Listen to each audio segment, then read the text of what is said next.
Bonjour à tous et bienvenue sur BD & Co. J'espère que vous allez très bien. Aujourd'hui, je vous présente une petite vidéo un peu différente parce que je vais parler au tout début du festival de la BD de Montréal. Et puis ensuite, je vous partagerai le coup de cœur que j'ai eu pour une des BD que j'ai acheté là-bas. Je vais vous présenter uniquement ce coup de cœur puisque j'ai pris 2-3 autres BD mais elles m'ont vraiment pas trop plu. Donc ça sert à rien de vous les présenter pour le coup. Quand il y a des BD moyennes avec des gros points positifs et des points un petit peu négatifs, je mets toujours en avant ces petits points négatifs et positifs. Mais là pour le coup la BD je trouvais qu'elle n'était pas vraiment intéressante, donc pas du tout présentée de ma part. C'est pas non plus des BD à fuir, c'est pour ça que je ne vais pas donner les noms. Mais comme c'est fait par des petits indépendants, je veux pas mettre en avant une BD que j'ai trouvée moyenne ou mauvaise. Alors que ça se trouve, eux, c'est un petit peu ce qui va les lancer et que ça va peut-être plaire à un certain public. Dans tous les cas, comme je disais, c'est des BD d'indépendants et en plus de personnes indépendantes québécoises, donc ça m'étonnerait énormément que vous entendiez parler de ces BD. Alors avant de vous présenter le coup de cœur, un rapide tour de qu'est-ce que c'est que le Festival de la BD de Montréal.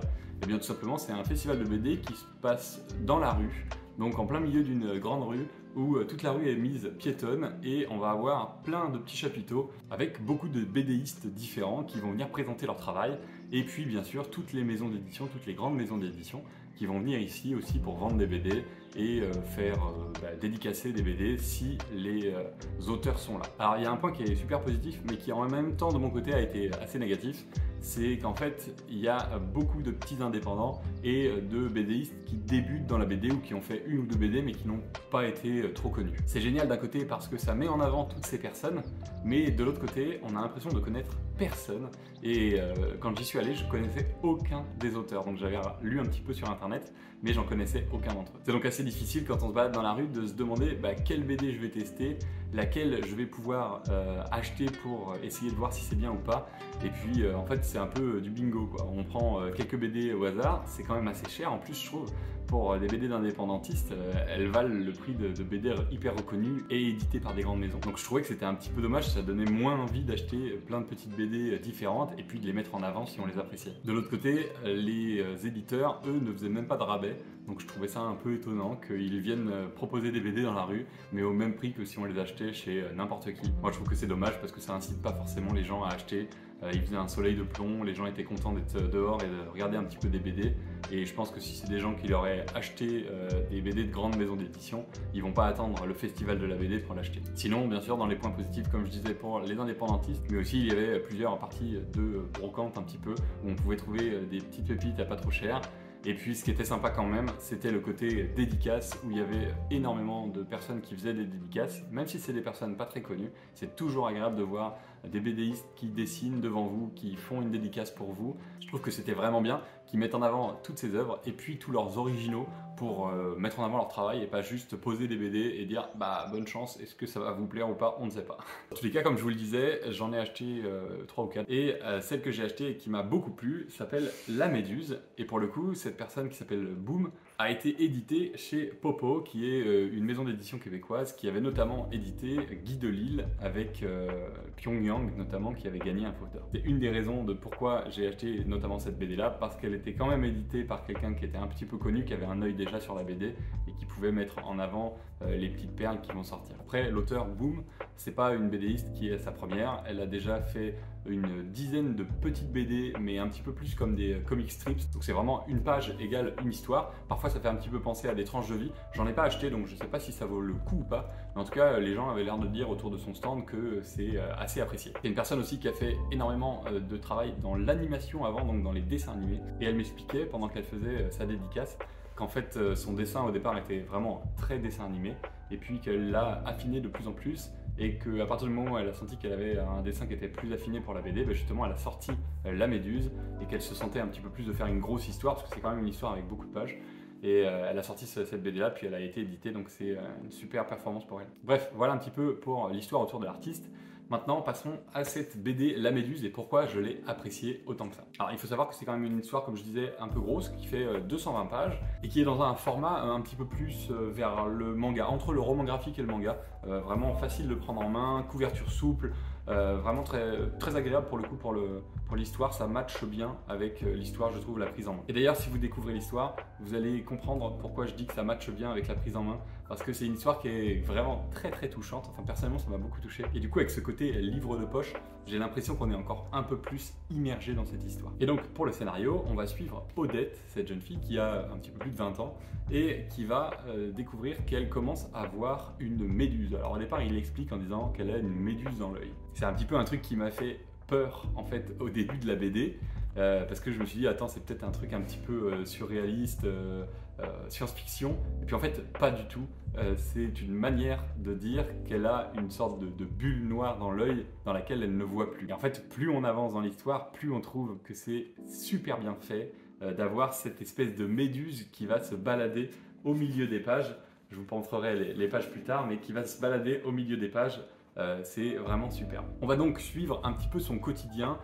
Pas façon tranche de vie dans le sens où on n'a pas plein de petites histoires, mais vraiment sur une longue histoire du quotidien, de son quotidien avec cette méduse, comment elle va avancer et puis comment l'histoire va avancer avec sa maladie qui se développe. Je ne veux pas faire le spoiler, donc je ne vais pas dire plus de choses que ça, mais en tout cas c'est une histoire qui m'a extrêmement touché. Sincèrement, à la fin, j'étais très ému et je trouve que ça a été très bien écrit pour ça. Alors pour mon avis sur la BD, bon, comme je le disais, j'ai beaucoup apprécié cette BD, même si au départ ça m'a fait très peur. Et c'est un petit peu le côté négatif que j'ai vu au départ et que je vais vous donner quand même au cas où vous n'aimez pas trop ce genre-là. C'est qu'au départ, on va suivre cette jeune fille et on va un petit peu avoir l'impression que c'est une histoire un peu simplet. En tout cas, c'est moi ce que j'ai pensé personnellement quand j'ai commencé à lire les premières pages, les 10-20 premières pages. Je trouvais que c'était un petit peu simplet, que c'était juste l'histoire d'une jeune fille, etc. Et en fait, avec le développement de sa maladie, on découvre vraiment la puissance qu'il y a dans le récit et la puissance qu'il y a à s'être attaché à cette personne sur les premières pages pour ensuite venir, on va dire, souffrir avec elle. Donc si vous lisez cette BD, ne vous arrêtez pas aux premières pages ou aux 10-20 premières pages parce que vous trouvez que c'est juste l'histoire d'une jeune fille, etc. Parce que c'est dès le milieu et la fin est incroyable de cette BD et ça va vous toucher, j'en suis sûr et certain. Par contre, il y a deux petits points qui peuvent vous freiner, je vous le dis tout de suite, c'est que d'une part, c'est écrit en québécois et en plus en québécois, langage un petit peu jeune. Donc il y a certaines choses qui peuvent gêner entre guillemets, par exemple, je vous donne un exemple rapidement là, voilà, elle dit « Anyway, le livre est meilleur », check la librairie, etc. Il va finir ses phrases par puis quand même ou faque à la place de du coup, comme on pourrait dire en France. Donc ça, c'est des choses qui peuvent bloquer certaines personnes. Moi, je trouve que en vivant à Montréal, forcément depuis quelques années, ça m'a mis dedans et puis j'ai revu des petites choses que je vois tous les jours dans la rue, on va dire. Mais je sais que ça peut gêner certains lecteurs. Si c'est des petites choses qui ne vous dérangent pas, eh bien dans ce cas-là, je vous dirais de foncer parce que l'histoire en vaut vraiment le coup. Au niveau des dessins, moi j'ai trouvé ça très appréciable. Alors ça a une sorte de petite touche un peu manga, je trouve, avec c'est peut-être la coupe de cheveux, la manière de dessiner des personnages, etc., les yeux, etc. Mais il y a un petit côté un peu manga qui n'est pas déplaisant, sincèrement. Et puis il y a surtout cette magnifique imagination d'avoir créé la méduse. En fait en sorte de superposition de l'image avec en gros une tache d'encre et puis un dessin de méduse sur cette tache d'encre. Et plus on avance, plus, comme je disais, la maladie va évoluer, mais je ne vais pas trop spoiler, et plus donc ces taches d'encre vont être un peu omniprésentes et vont venir cacher le dessin. Et je trouve que c'est très intelligemment fait. Et plus on suit, plus on se rend compte de ce qui se passe avec des belles pages pour montrer l'avancement du temps et donc l'avancement de ces méduses. Et je trouve que c'est très bien fait. J'irai pas plus loin dans la BD pour ne pas vous gâcher un petit peu la suite, mais c'est un dessin qui est assez simple en soi quand on le regarde. On ne se dit pas qu'effectivement il y a plein de petits détails, etc. Mais en fait c'est un dessin un petit peu de la vie de tous les jours et c'est vraiment bien fait, je trouve. Et puis comme je le disais, avec cet ajout de méduse qui vient apporter une originalité certaine aux différentes pages. Voilà, dans l'ensemble ça a été une BD qui m'a énormément plu.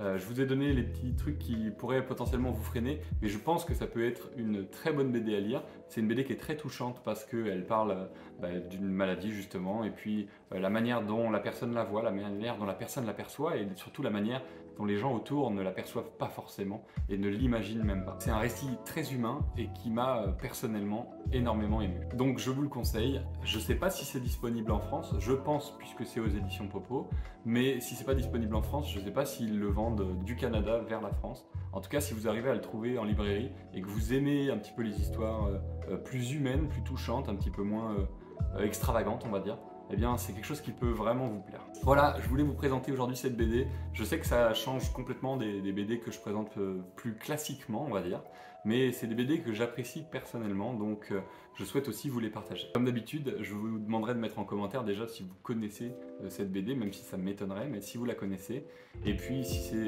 le genre de BD qui vous intéresse, ces BD un petit peu plus humaines, touchantes.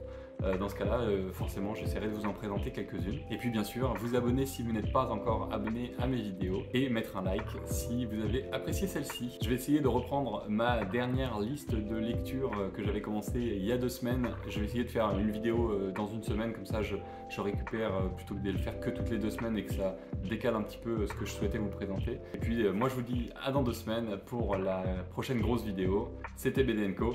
Bye.